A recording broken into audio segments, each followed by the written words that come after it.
Baruch Hashem, we're back for day number 2, letter number 2 of 30 letters in 30 days.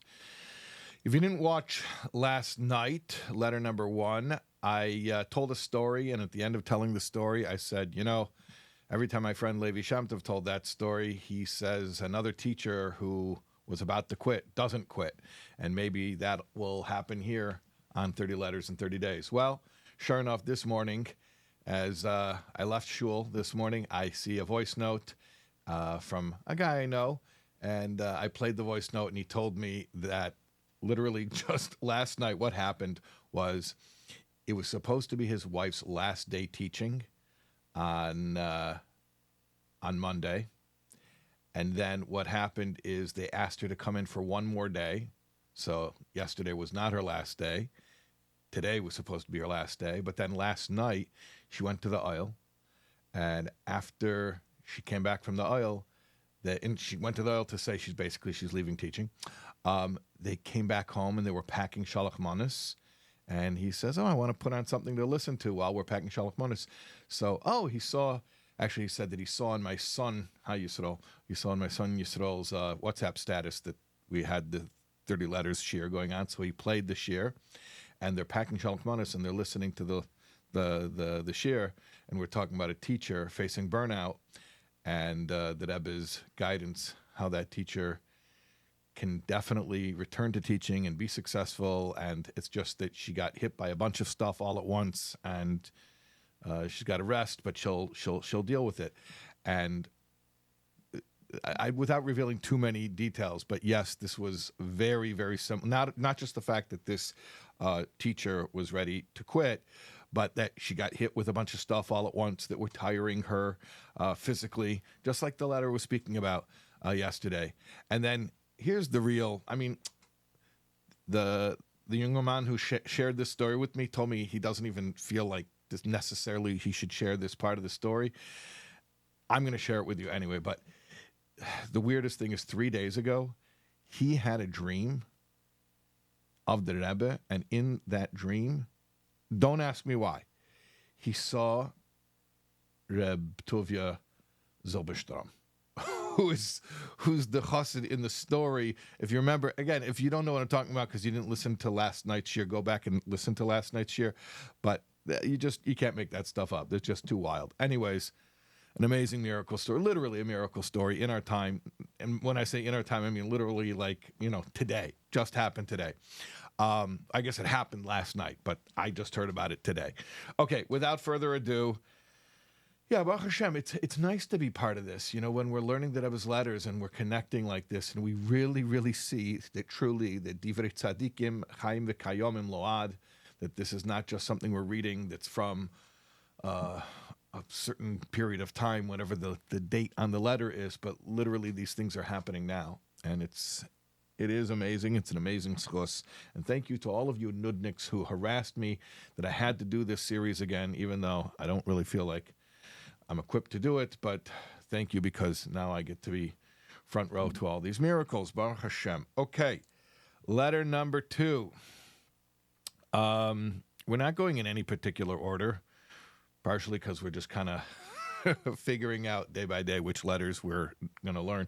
If you have a letter that you would like to study, please send me an email at info@soulwords.org. Okay. If you don't have the PDF, so look, if you're on soulwords.org, my website, then the PDF is right underneath the video player. If you're on YouTube, there should be a link in the description. If you're on like Spotify, Apple Podcasts, I'm not sure if there is a link, but yeah, whatever. That's the best I can tell you. Okay. Here we go. Baruch Hashem, Tez Zayin Kislev, Tavshin Yud Dalid, Brooklyn. By the grace of God, the 16th of Kislev, 5714, that's the winter of, I'm not sure if it was 1954 yet or if it was still the last days of 1953. Could have been like December 53. I didn't look at the English date. Havasik v'chosid ish yirei Elokim nechmad noim chulu mereino Rav Yitzchak Yankiv Shichya shalom uvracha. Okay. And I don't have really any background about this rabbi to whom the letter is written. I just know he was a rabbi. That's about it. Okay. Masha hineni bezeh kabbalas michtave meyud Kislev. I'm hereby acknowledging receipt of your letter from Yud Kislev. V'nanesi likres bei shehutov matzav briusai sameach bechalkai. I'm happy to read that your health situation has improved and that you are happy with your portion. V'Hashem yisbarach yatzlichai she'isgadol ha'chelik v'tisgadol ha'simcha. May Hashem increase your success to have this portion grow and your simcha grow. You're samech bechalka, you're happy with your lot, so your lot should grow and your simcha should grow. It's a nice bracha. Okay, it's a very beautiful bracha. All right. Masha Koisef. Now let's get into the heart of the letter, the real content. All right. I shouldn't say that the opening bracha is not the heart of the content. Maybe even that's the most important part of the letter. I don't know. But here's the part that I reacted to. Okay.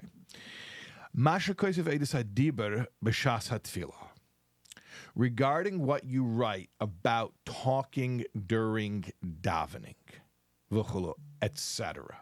Okay. So, you could kind of piece together that apparently this person wrote to the Rebbe and said that people are talking during davening. I don't know if that was in his shul or a shul that he visited. I don't know why he wanted to tell the Rebbe about it. Maybe I don't want to cast aspersions. Maybe he was informing on people. Yeah, maybe that's not the right term, but could be he was complaining to the Rebbe that he went to a shul that he felt that the Rebbe should have some type of input or some type of influence, and basically saying, hey, I went there and it wasn't very cool. People were talking. Although I'm making that up. It could have been that he was saying, I'm having a hard time in shul because I'm the rabbi and I'm supposed to get everyone to daven and people aren't all davening. I really don't know the background. I just know that he was complaining that people were talking during davening. Okay. Hine, yedua ad kama tzavchu kamoi bezeh, zeh meshech kama doires. It is known how the scholars, the sages of old, have screamed about this, have lamented this, meaning to say, the first thing that Rebbe does is establish, you're right, this is a serious issue. The greats have complained about this as well. You're in good company.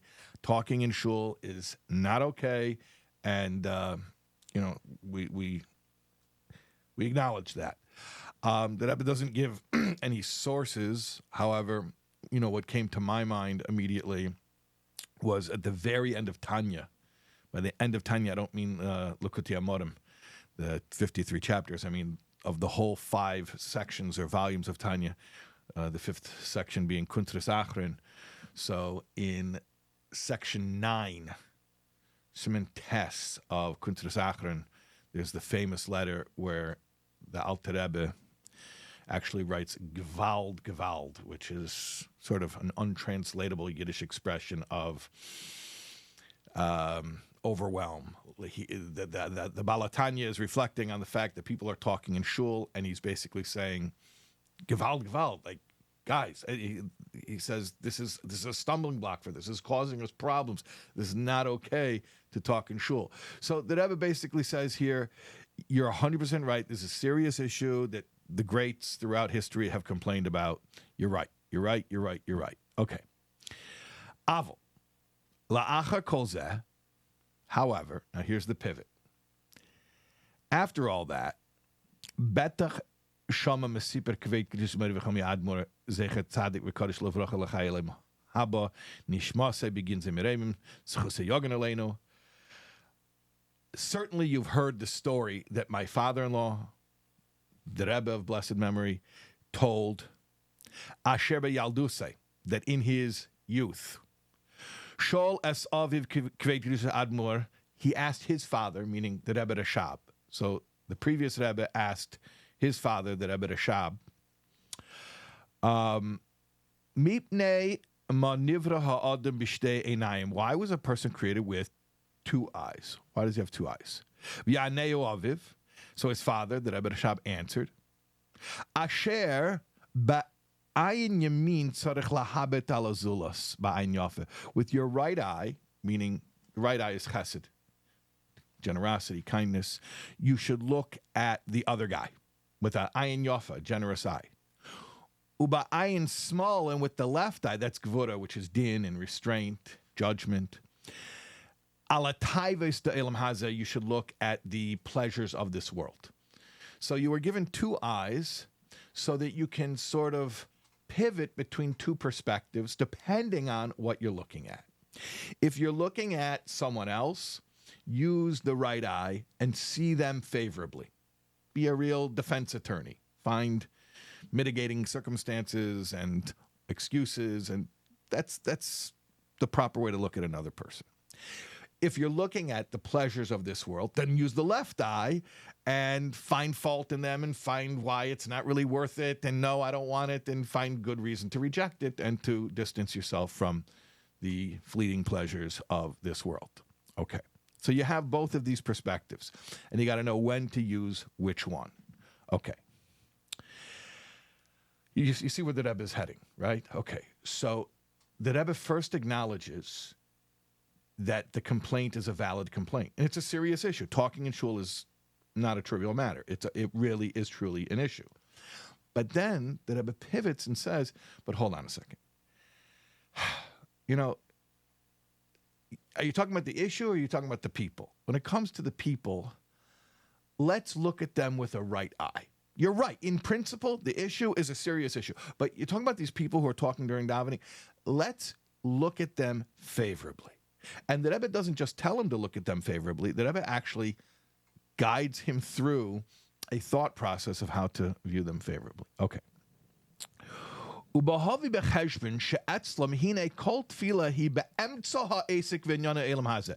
should consider the fact that for these people, the talkers in shul, that all davening is happening in the middle of their work. Meaning to say, you're looking at it like, how could you come to shul and you're in the middle of davening, you're talking? No, you don't understand.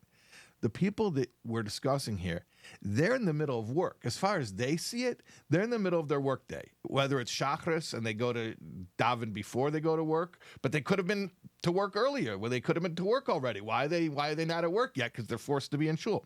Or if it's mincha and maida, for sure, they had to stop in the middle of the day and come to shul. So they don't see it that they're talking in the middle of davening. They see that davening is interrupting the middle of their work. You have to appreciate that. Okay.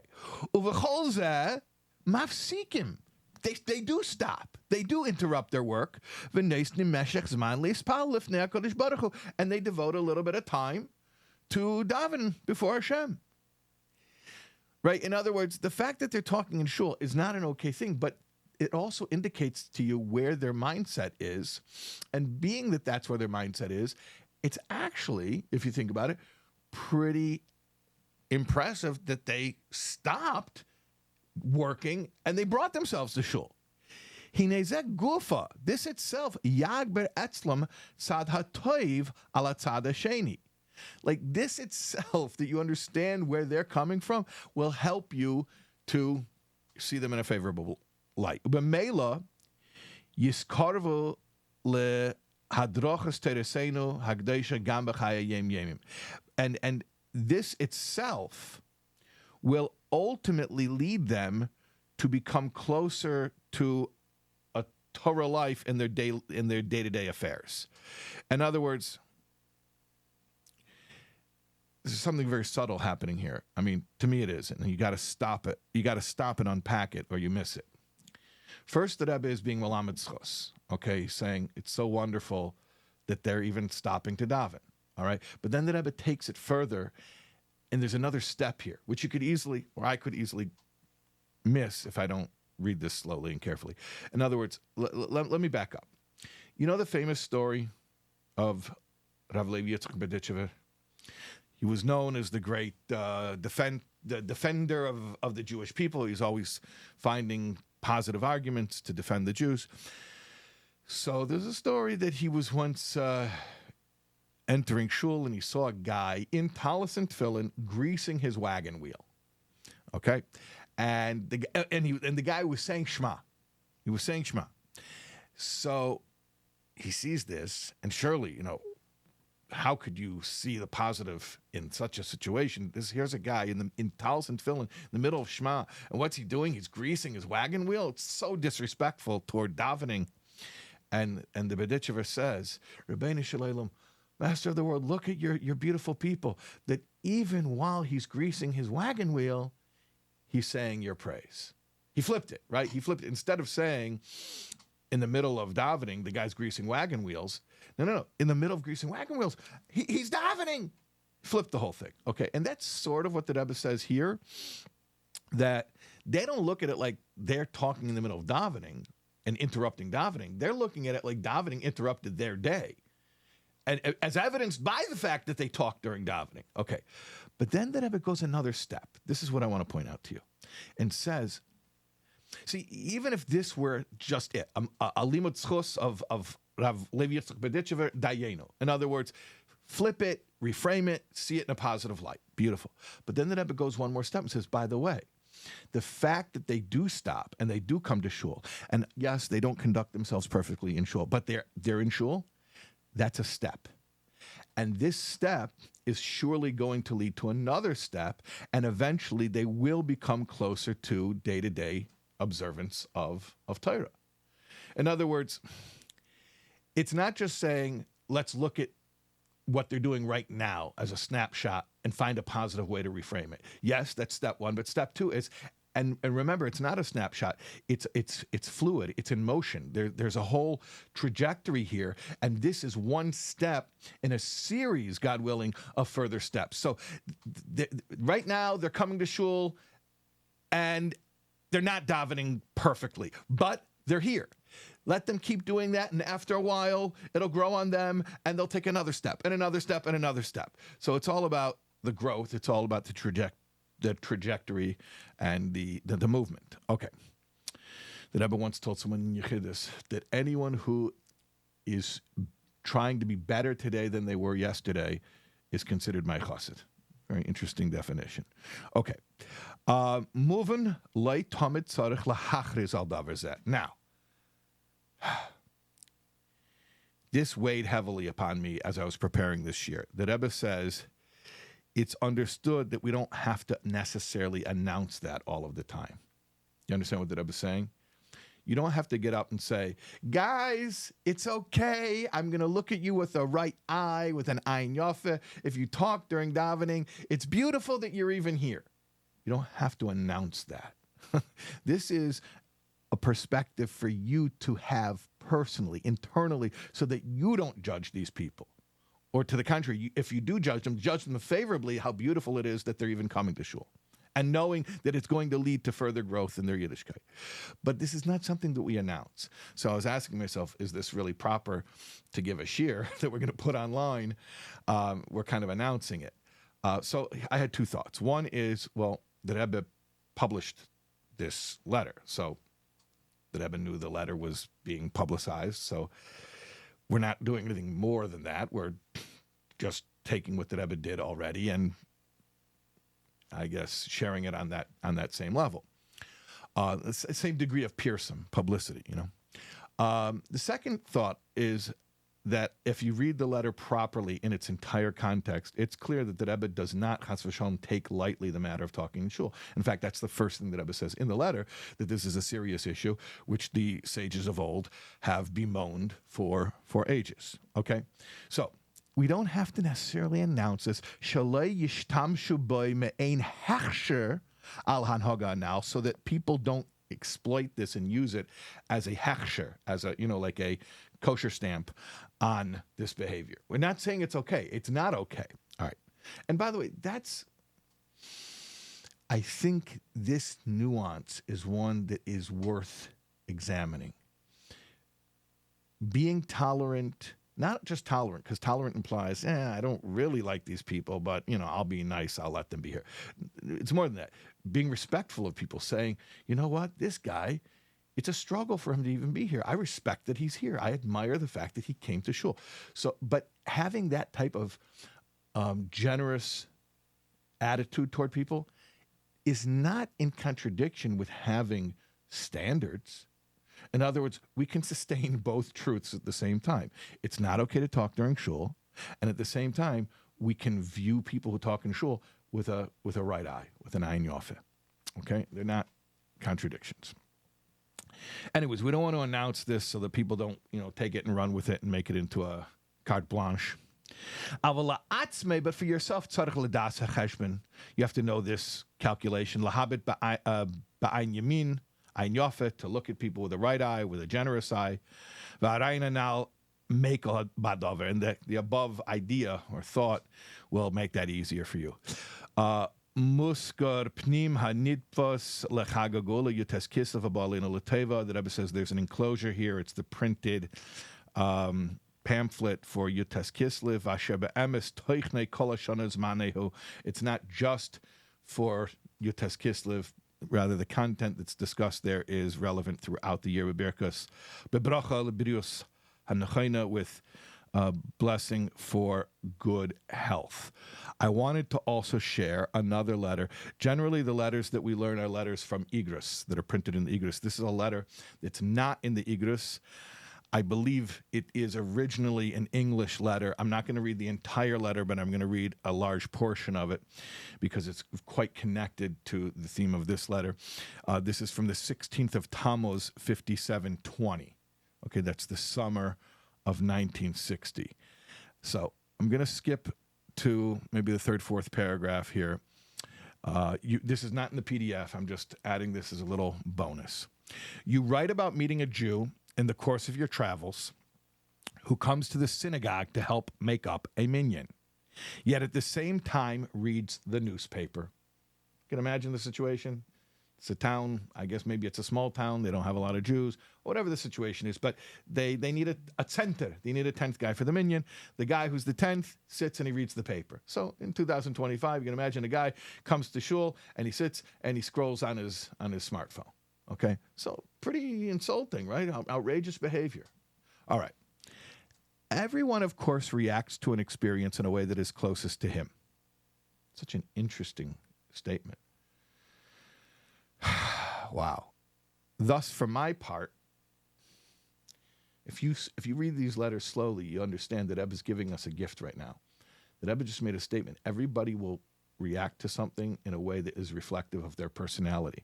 So when the Rebbe says, thus for my part, meaning how the Rebbe looks at this situation, the Rebbe is telling us, signaling us that he's going to give us a glimpse into his personality. Okay, this is a moment, I feel, for a chassid to have a sort of personal connection, to get a glimpse of how the Rebbe looks at life.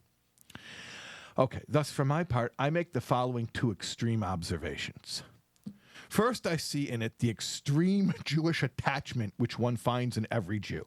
For here is a person who has wandered off to a remote part of the world. Yeah, well, I was saying before, it's a small town. Yeah, it's a small town. It's a remote part of the world.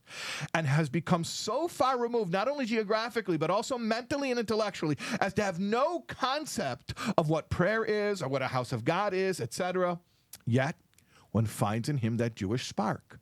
Or as the old Rebbe, the founder of Chabad, expressed in his Tanya, the divine soul which is truly a part of God. Right? Chelik Elokami Mamish from chapter 2. This divine soul, which is the inheritance of every Jew, seeks expression as best it can. And in the case of this particular Jew, it seeks expression and at least enabling other Jews to pray congregationally. And he therefore goes out of his way to help them and at the same time to be counted with them.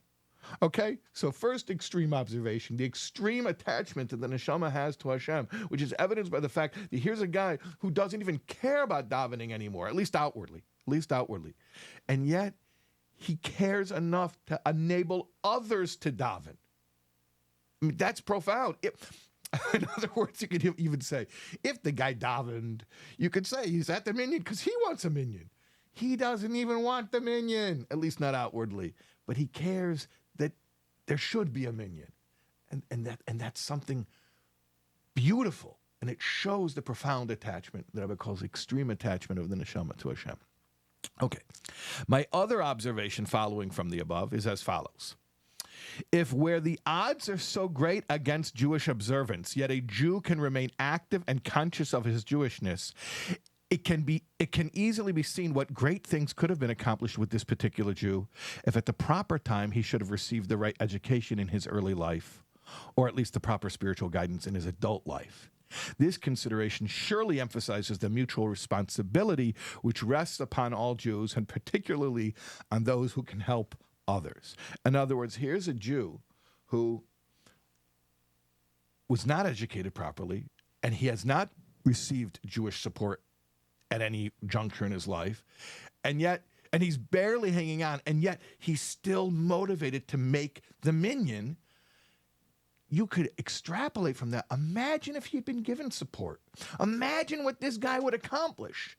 And don't just imagine it, internalize that as an obligation to you, that when you see somebody, realize that when you lend them support in their spiritual growth, there's so much potential for what they can accomplish if they're actually given some aid. In this case, this guy was given nothing, so that's why he's acting the way he's acting. But if he were given more, and again, how do we know that he would do more if he were given more support? Because he was given no support, and look what he's doing. It's this thing that's seemingly irrational. He doesn't even care about the minyan outwardly, and yet he wants to be there. So if he's doing that without any Jewish education, imagine if he would have received a Jewish education. All right. I will not deny that the above is said not in a spirit of philosophizing, but with a view to stimulate your thinking as to your own possibilities in your particular environment and what the proper attitude should be. Meaning that Rebbe doesn't allow the person to leave this as what the Rebbe called philosophical idea. The Rebbe is saying, I'm being pretty, forward with you. I expect you to actually reach out to other Jews. Don't just tell me, oh, I saw this weird thing. This guy reading the paper in the shul. Yeah, no? You saw it? Okay. So this is a call to you. Get involved and help people. I'm just going to finish one more paragraph of this letter. We must never despair of any Jew. And at the same time, we must do all we can to take the fullest advantage of our capacities and abilities to strengthen the Jewish consciousness among all Jews with whom we come in contact.